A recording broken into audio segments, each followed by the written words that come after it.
যে গল্পটা শোনাবো তার নাম হচ্ছে পথের দাবি। লেখকের নাম শরৎচন্দ্র চট্টোপাধ্যায়। গল্পটা হলো অপূর্ব চ্যাটার্জি বলে একজন লোক ছিলেন, যুবক। তিনি এমএসসি পাস করে বর্মা একটি চাকরি পেয়ে বর্মাতে আসেন। অপূর্ববাবুর একটি বিবরণ দিই। তিনি ব্রাহ্মণ ছিলেন, জাতিতে তো ব্রাহ্মণ জানেনই, মুখার্জি চ্যাটার্জি এরা সব। এমএসসি সায়েন্স পড়লেও কী হবে, উনি মাথায় টিকি রাখতেন এবং দুবেলা পূজা আহ্নিক এইসব করতে থাকতেন। হ্যাঁ, নিষ্ঠাবান ব্রাহ্মণ ছিলেন। আর তিনি তার মাকে নিয়ে বিধবা মাকে নিয়ে বর্মায় গিয়েছিলেন। অপূর্ব অবিবাহিত ছিল। আর টিকি রাখা সম্বন্ধে তার ছিল, বিচার ছিল যে টিকি রাখলে টিকির মধ্যে দিয়ে ইলেকট্রিসিটি পাস হয়। যাই হোক, বর্মায় চাকরি নিয়ে যে ঘরে ওঠে, ওঠার পর খাওয়া দাওয়ার তো ব্যবস্থা করতে হবে। নিষ্ঠাবান ব্রাহ্মণ, ওনার মা বিধবা, ওরা তো আর যাত্রা রাতে বা হোটেলে টোটেলে খেতে পারতো না তখনকার দিনে। তো কী করবে, রান্না বান্নার কী ব্যবস্থা হবে, কীভাবে উনুন টুনুন কোথায় কী পাওয়া যাবে, সে নিয়ে খালি ওপর নিচে করছে। আর ভীষণ পরেশান অবস্থা, বিব্রত। সে নিচের তলা একটি মেয়ে থাকতো, তাদেরই নিচের একটা বাঙালি মেয়ে, তার নাম ছিল ভারতী। সে ওনাকে ওপর নিচে পরেশান দেখে বললো, কী ব্যাপার, আপনার তো আজ নতুন এসেছে, মানে হ্যাঁ খুব আপনাকে বিব্রত লাগছে, কী ব্যাপার? বলে, দেখুন না, এই নতুন দেশে এসেছি, মা বিধবা মা, আর এই রান্না বান্নার ব্যবস্থা কিছুই বুঝতে পারছি না, কী করবো, এখানের ভাষাও বুঝি না, কী করে কী কেন। তো বলছে, আচ্ছা আচ্ছা, আমি আপনাদের ব্যবস্থা করে দিচ্ছি। বললো, আপনি বাঙালি? বললেন, হ্যাঁ। আপনার নাম? আমার নাম ভারতী। আমি বাঙালি, কিন্তু বাঙালি ক্রিশ্চান। বলছে, যাই হোক, একজন তো বাঙালি, মিলে গেলো, কথা বলা যাবে। বলে, দেখুন, আমি আপনাদের সব জোগাড় করে দিচ্ছি, আপনারা তো রান্নাটা করে নিতে পারবেন, আপনার মা, আমি আজকের মতো করে দিচ্ছি, বিকেলবেলা আপনাকে সঙ্গে নিয়ে সব জিনিস আপনাদের দরকার মতো কিনে দেবো, আপনি আমার সঙ্গে যাবেন। বলে, ঠিক আছে, তাহলে তো খুবই ভালো হয়, আপনি করে দিন। ভারতী নিজেরই উনুন যাই হোক দিয়ে সব কিছু দিয়ে, সব যা কিছু সবজি ঘরে, নিজের ঘরে ছিল, চাল টাল সব সবজি টবজি সব কিছু এনে দেয়, জোগাড় করে সমস্ত কিছু করে দেয়। আর ফির অপূর্ব মা চান টান করে তখনের মতো রান্না করে ভাত জল ভাত যায় কিছু হোক, রান্না করে ওটা খেয়ে ওদের প্রাণ ঠান্ডায়, ফির ওরা আরাম করে ঘুমোয়। বিকেলবেলা অপূর্ব ভারতীর সঙ্গে করে নিয়ে যায় বাজারে, ওদের যা যা জিনিস দরকার। অপূর্ব সেই জানে যে কী কী লাগে, হলুদ লঙ্কা হ্যান ত্যান সবজি টবজি কাঠ পাট নুন সব কিছু, ওই সব যা দরকারি জিনিস কিনে আনে, যতটা সেদিন পারে গাড়িতে করে রিক্সায় করে সব এনে তুলে দেয়। বললে, কাল থেকে আপনি ব্যবস্থা করে নেবেন তো পারবেন তো? বললো তাও ভারতের সমস্ত কিছু গুছিয়ে টুচিয়ে দিয়ে গেল এবং সে বললো, আপনাদের যখনই অসুবিধা আমি নিচে আছি, আমাকে ডেকে নেবেন। তো ওর মা বললো, বাবা মা বেটি তুমি এসে, তুমি ছেলে মা, তাই আমাদের বড় উপকার হলো, দুটো বাঙালি মেয়ে, দুটো কথাও বলতে পারো, অফিসে চলে যাবে, আমি কাজ, তুমি তো গেলে দুটো কথাও বলতে পারবো। হ্যাঁ মাসিমা, যখন আপনার দরকার হবে আমাকে ডেকে পাঠাবেন, আওয়াজ দিলে আমি এসে যাবো, নিচেই আপনার নিচে, ঠিক আছে? এমনিতেও আমি আপনাদের খোঁজ নিতে থাকবো। তো যাই হোক, অপূর্ব লোকটা তারপরের দিন থেকে ভালোভাবে খাওয়া দাওয়া করে সব ব্যবস্থা করেই দিয়েছিল ভারতী। সকালবেলাও সেদিনকে সব কিছু জোগাড় টোগাড় করেই দিয়েছিল এবং ওরা খেয়ে পুরো অফিসে চলে যায় আনন্দিত মনে। যারা নিশ্চিন্ত হয় যে একটি মেয়ে আছে, তার সুবিধা আছে, আর ভারতী নিজের মতো রান্না করে খায়।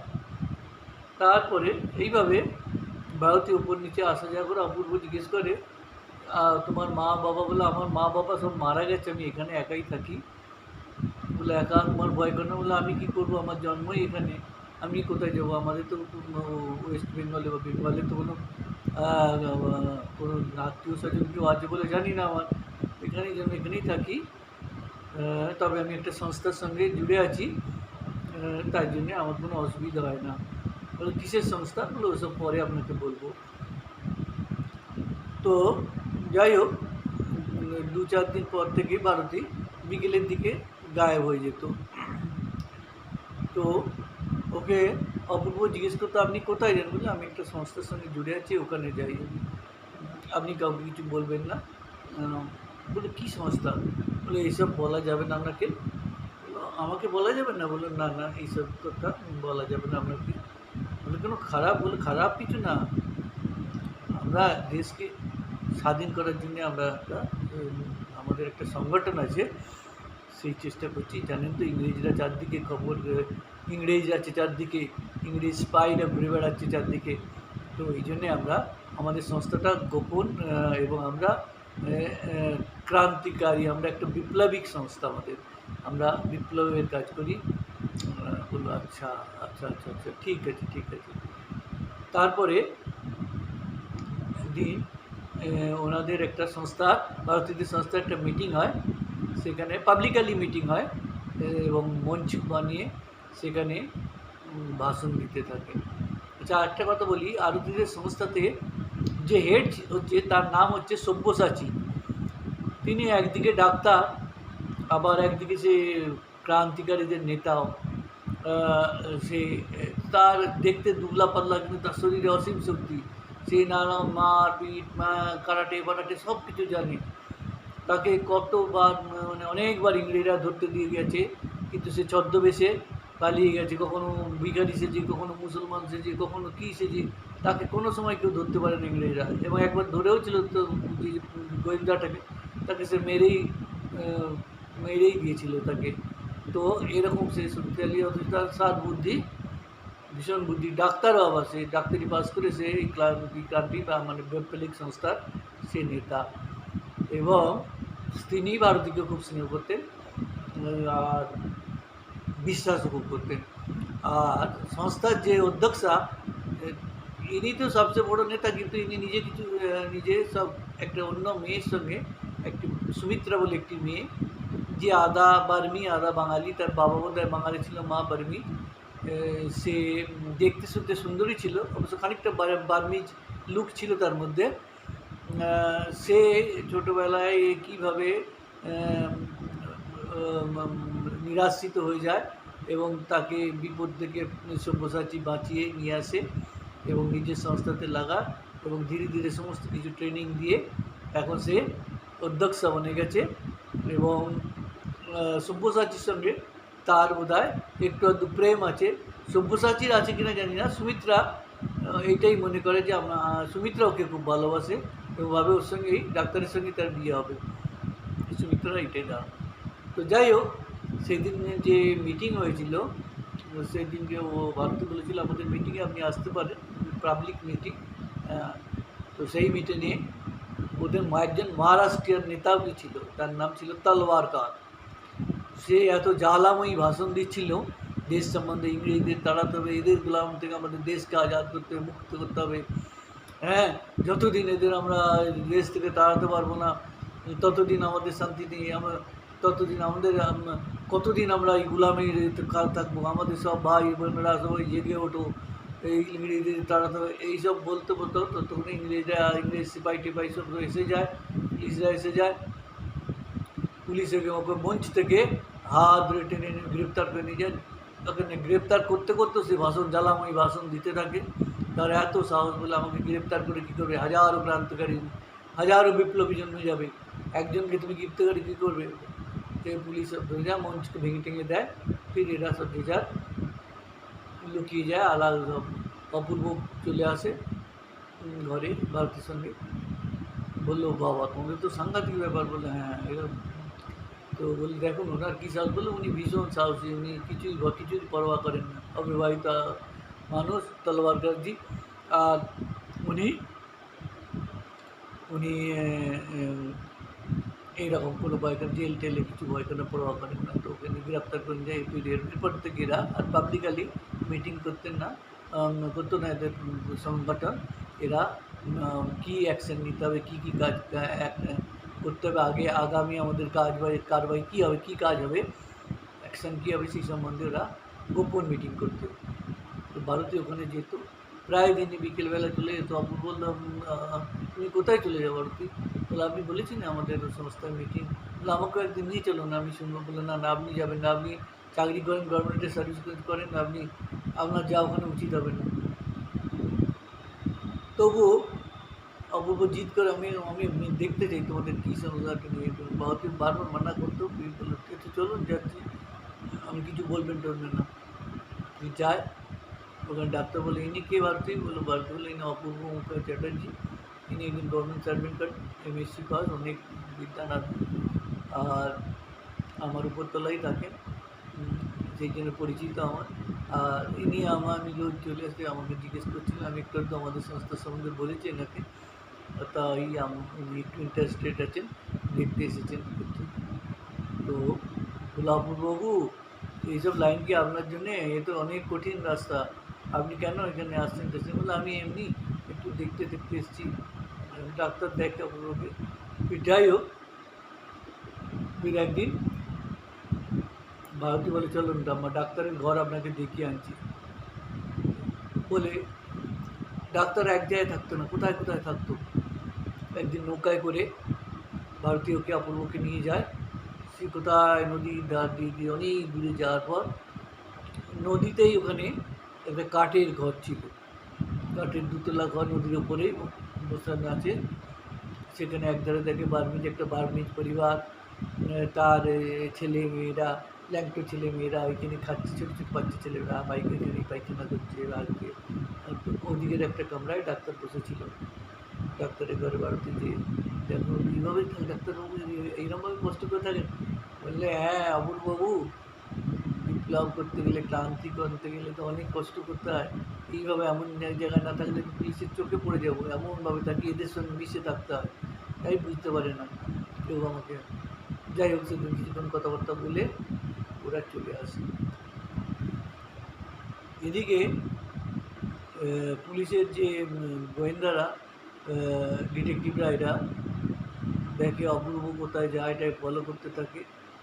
এবং একদিন কী হয়, ওরা কিছু বুঝতে পেরে অপূর্বকে গ্রেপ্তার করে। গ্রেপ্তার করতে কী হয়, অপূর্বকে বলে তুমি যা কিছু জানো সত্যি কথা বলো, নাহলে তোমাকে চাকরি হয়ে চলে মারও তুমি খুব খাবে। হ্যাঁ, আমাদের কাছে কিছু মিথ্যে কথা বললে চলবে না, চাকরি যদি বাঁচাতে চাও। আর মা, হ্যাঁ, এর আগে একটা ঘটনা বলি। এর মা কিছুদিন থাকার পর এখানে জল শ্যুট করছিল না অপূর্বর মা। তো অপূর্বর মা অসুস্থ থাকে, ভারতীয় অনেক সেবা টেবা করে, কিন্তু মারা যায়। তখন অপূর্ব তো কেঁদে বলে হায় আমি এখানে কী করতে চাকরি করতে এলাম, আমার মাও মরে গেল, যা আমার আর কেউ নেই, রইল না কিছু না, আমার কেউ না। ভারতীয় বলে আপনি ধীরেও ধরুন, বেটা ছেলে আপনি আপনি এরকম বাচ্চা করছেন কেন? চলুন সব কিছু কাজকর্ম সব করুন, দাহ সংস্কার লোক টোক জোগাড় করে দেয় ভারতী, সব দাহ ক্রিয়াকর্ম হয়ে যায়, সব কিছু করে। ফির ভারতী সমস্ত কিছু জোগাড় করে দেয়, ওবিসি টোবিসি যা করতে 11 দিন ধরে সব করায়, ভারতী সব করে দেয়, মানে নিজে কিছু না, সব জোগাড় টোগাড় করে দেয়। ওই কটা দিন ওনাকে বলে এরমভাবে ওবিসি রান্না করে নেন, যাই হোক সব কিছু ব্যবস্থা ভারতী করে দেয়। এই সব 11 দিন পর কাজকর্ম শেষ হয়ে গেলে ভারতী অপূর্ব বলে হায় বাবা ভারতী আমার কী হবে, আমার সব, আমার মাও চলে গেল, আমার বলে আপনি ধৈর্য কেন করছেন, আমি তো আছি আপনার সাথে, আপনি কেন তো ঘাবড়াচ্ছেন, মন দিয়ে চাকরি করুন, কিচ্ছু হবে না। আর তারপরে অপূর্বই ওর দুবেলা যে ওই ভারতী ওর দুবেলা রান্নার জোগাড় করে নিত। যদি ব্রাহ্মণ, আর ভারতী খ্রিস্টান ছিল, তো ওর হাতে তো রান্না খেতে পারতো না, সেই জন্যে অপূর্ব নিজেই রান্না করে নিয়ে খেতে গিয়ে অফিসে যেতে হতো। দুবেলা জোগাড় টোগাড় করে সব ব্যবস্থা করে ঘর গুছিয়ে টুছিয়ে সমস্ত বাবাতে রাখতো। এবং ওরা দুজনে অফিসে ভালোবাসা হয়ে গেছে ওদের। আর রান্নাটা শুধু অপূর্ব করতো। একদিন খুব বৃষ্টির দিন হয়েছিল, সেদিন কী হয়েছে, অপূর্ব অফিস থেকে যেতে থেকে গেছে, সমস্ত ক্লান্ত হয়ে গেছে, বলছে ভারতে আজ আর আমি রান্না করতে পারবো না, আমার শরীরটা খারাপ লাগছে। বললো তুমি কিছু করে দাও। বললো আপনি আমার হাতে খাবেন? বললো আর কি করবো, তোমার হাতেই খেতে হবে এখন, আমার আর পাচ্ছি না আজকে, তুমি যা হোক কিছু বানিয়ে দাও। তো ভারতী কী বললো, দেখুন আপনার জাত চলে যাবে। বলে আজ আপনি কী করবো, তুমি বানিয়ে দাও ভারতী। তো ভারতী সেদিন রাত্রে বৃষ্টি খুব হচ্ছিলো, খিচুড়ি বানিয়ে দেয়, খিচুড়ি, আলু ভাজা, পাঁপড় ভাজা এইসব। তো অপূর্ব গিয়ে বলে কী তোমার রান্না, কী স্বাদ ভারতী, এতদিন পরে সত্যি করে মেয়েদের হাতে রান্না যে কত ভালো হয় সেটা ভাবেই প্রথম পেলাম। কী স্বাদ খুব প্রশংসা করে। আজ খেয়ে তৃপ্তি হলো পেটে। ভারতীয়কে খাইয়ে খুবই শান্তি পায়। মানুষটা রাঁধতেও পারে না, যায় কোনো রকমের রাঁধে, তো বললো তো খেতে। হ্যাঁ, যাই হোক, এরপরে ওদের দুজন তো ভালোবাসা হয়েই যায়। তারপরে ওকে পুলিশে ধরে মারের ভয় দেখাতে অপূর্ব বলে দেয় সব কিছু, যে আমি এখানে একটা সংস্থায় যাই, এখানে সব এরা গুপ্ত সমিতি আছে, এখানে যেখানে হয়েছিল আমি এখানে গিয়েছিলাম, ওই জায়গাটার নাম বলে দেয়। এবং ভারতের সমস্ত কিছু, ভারতীয়টা ওকে ধরে নেওয়া যাওয়ার সময় ভারতে সব খবর দিয়ে দেয়, সব্যসাচীকে, সুমিত্রা দিদিকে, সবাইকে বললো অপূর্ববাবুকে ধরে নিয়ে গেছে, উনি এত অসহায় লোক, উনি নিশ্চয়ই সত্যি কথা বলে দেবেন, মার সহ্য করতে পারবেন না, আপনারা সব আস্তানা বদলে নিন আর সব কিছু সরিয়ে দিন, সামান টামান অন্য জায়গায় চলে যান সব। ভারতে খবর দেওয়ার পরেই ওরা সব কিছু ওদের আস্তানা ছেড়ে সমস্ত সামান টামান নিয়ে ওরা ভূমিগত হয়ে যায়, লুকিয়ে পড়ে। এবং ওখানে অপূর্বর কথা মতো যে ওরা ছাপা তো মারে কিন্তু কাউকে পায় না, ওগুলো ব্যাপারটা পালিয়ে গেছে সব। যাই হোক, কী করে খবর পেয়ে গেছে, তো অপূর্বকে ওরা ছেড়ে দেয়। কিন্তু এরপরে ওদের একটা গুপ্ত বৈঠক হয়, ওখানে ওরা বলে অপূর্ববাবু আমাদের সঙ্গে গদ্দারি করেছে, আমাদের সঙ্গে বিশ্বাসঘাতকতা করেছে, তো ওর বিচার হবে। তো অপূর্ববাবুকে ডেকে পাঠানো হলো। ভারতী তুমি ওনাকে নিয়ে আসো, সব বোঝাতে বললো, এখানে সব পুরো মেম্বাররা আছে, এরা যা বিচার করে যা হবে তাই ওর সাজা হবে। ভারতের মুখ তো চুন হয়ে যায়, ঠিক আছে, অর্ডার তো অর্ডারই গুপ্ত সংস্থা। তো অপূর্বকে নিয়ে যায়, অপূর্ব ভয়ে মুখ চুন হয়ে যায়, যে আজ এরা কী করবে, এরা আমাদের ছুটি করে দেবে। তখন যখন বিচার হয়, বলে অপূর্ববাবু আপনি সব কথা বলে দিয়েছি, বলছে আমি বলে দিচ্ছি আমি মার পা সহ্য করতে পারবো না, আমি বড় অসহায়। সব্যসাচী বলে আপনাকে তো আমি প্রথমেই বলেছিলাম অপূর্ববাবু এইসব আপনার জন্য না, আপনি এসে সব কিছু আমাদের পাস করে দিলেন, আমাদের আড্ডা সব ভেঙে গেল, আবার নতুন করে সব আমাদের সব কার্যকর্তারা সব ছড়িয়ে ছিটিয়ে পড়ে গেছে, সব লুকিয়ে গেছে, আমাদের আবার নতুন করে নতুন জায়গায় সব কিছু করতে হবে সংগঠন। আর এরা দেখুন কি ডিসিশন নেয় আপনাকে। তো সবাই বলে এক বাক্যে বলে অপূর্ববাবুকে মৃত্যুদণ্ডই দিতে হবে, কেন ইনি আমাদের সঙ্গে বিশ্বাসঘাতকতা করেছে, আমরা দেশ স্বাধীন করতে চেয়েছি, ইনি গদ্দারি করেছেন, ইনাকে সুমিত্রা টুমিত্রা সব একসঙ্গে বলে রায় দেবে যে অপূর্ববাবুকে শ্যুট করে দেওয়া হবে এখন। বাস ভারতীর মুখ মলিন একদম দেখে। তখন ডাক্তার বললো তোমাদের তাহলে এইটাই তোমাদের রায় যে অপূর্ববাবুকে মেরে দেওয়া হোক, তাই তো? সুমিত্রা নিশ্চয়ই, এর তো আর কী হবে, আমাদের সঙ্গে আমাদের সংস্থার এটাই নিয়ম, কেউ যদি গদ্দারি করে থাকে আমরা মেরে দিই, শ্যুট করে দিই আমরা। তো ভারতী মুখ চুপ করল, আমি কী বলবো দাদা, আমি কী বলবো, ইনি তো বড় অসহায়, আর আমি তো ভুল করেছিলাম এনাকে, এনার মতো লোকের এসব কাজ না। তখন সব্যসাচী বলল যাও অপূর্ব, তোমাকে ছেড়ে দিচ্ছি, তোমার তো কেউ নেই ভারতী ছাড়া, আর ভারতেরও কেউ নেই, যাও তোমরা দুজনে বিয়ে করে সুখী হও। ভারতী বোন, তুমি তুমি ওকে দেখো, এই অসহায় লোকটাকে মেরে কী হবে, ও তো এইসবের যোগ্যই নেই, এইসব লাইনের লোকই নয়, আমি প্রথম দিনই তো জেনে গিয়েছিলাম, তো ওকে মেরে কোনো লাভ হবে না। তুমি তো না না না, দেখো সবার জন্য একই রুল হয়, এটা তুমি করো না, এটা তুমি এরকম করো না, বলো সুমিত্রা, সবার সময় এক রুল হয় না, মানুষের পরিস্থিতি বিবেচনা, মানুষ সব কিছু দেখতে হয়। ওনার তো কোনো খারাপ উদ্দেশ্য নেই, কিছুই ছিল না, অসহায় লোক, মার ফার হয়নি, মার সহ্য করতে হবে, জান দেখতে পড়াশোনা করে অফিসের লোক, বাবু সেই জাতের লোকই না, আমি প্রথম দিনই বলেছিলাম, আমি প্রথম দিনই চিনে পেয়েছিলাম।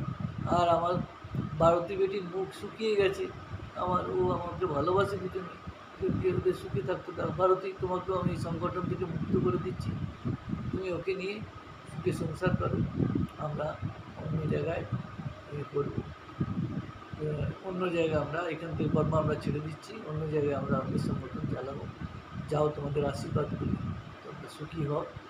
ভারতীর অপূর্ব চলে আসে। সুমিত্রা বলে আমার কী হবে, সুমিত্রাকে বলে সুমিত্রা তুমিও চলে যাও, কোথাও তোমার নিজের রাস্তা দেখো, আমি দেখবো বাদ কোথাও একসঙ্গে তাহলে তুমি আর বিয়ে করবে না? এখন আমি বিয়ে তো করতে পারবো না সুমিত্রা, নতুন করে সংগঠন আবার করতে হবে। তুমি এখন চলে যাও, যেখানে হোক একবার থাকো তুমি, পরে আমি দেখবো। যাও ভারতী, তোমরা চলে যাও। অপূর্ব, তুমি এইসব লাইনে কোনো দিন এসো না। ভারতীকে নিয়ে সুখী থেকেও আর আরামসে জীবন কাটাও। আমার গল্পটি আজ এখানেই শেষ হলো। আপনাদের কেমন লাগলো লাইক করবেন, শেয়ার করবেন আর সাবস্ক্রাইব করবেন। ভুল ত্রুটি হলে আমাকে ক্ষমা করবেন।